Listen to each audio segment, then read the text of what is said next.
ওটা আমিও মানে আরও একটু হাত টানতে হয়। আমরা এই মুহূর্তে রয়েছি কালার্সে, আমাদের নতুন ঠিকানা। কল্যাণদা অবিশ্বাস্য জ্যোতিষ এখানে সাঁতারে মগ্ন।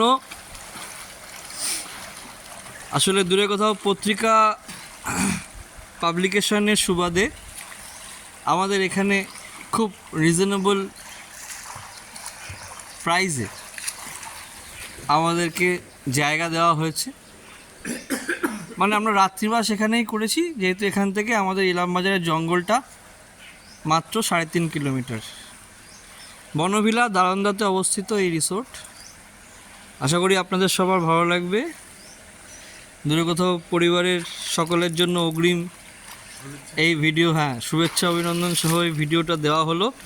আগামীতে আমাদের এখানে ফিশ ফেস্টিভ্যাল করার ইচ্ছা রয়েছে, সবাই নিয়ে আসলে, এবং কল্যাণদাকেও আগে থেকে জানানো হবে। ফিশ ফেস্টিভ্যাল ওই অগাস্ট সেপ্টেম্বরে হয়ে থাকে। আগে থেকে বললে বৌদি এবং অর্ক মানে কল্যাণদার ছেলেকে নিয়ে কল্যাণদা হয়তো আসবে, সবাই আনন্দ করবো একসাথে। আজ এই অবধি থাক, পরে আবার নতুন ভিডিও নিয়ে ফিরে আসা যাবে।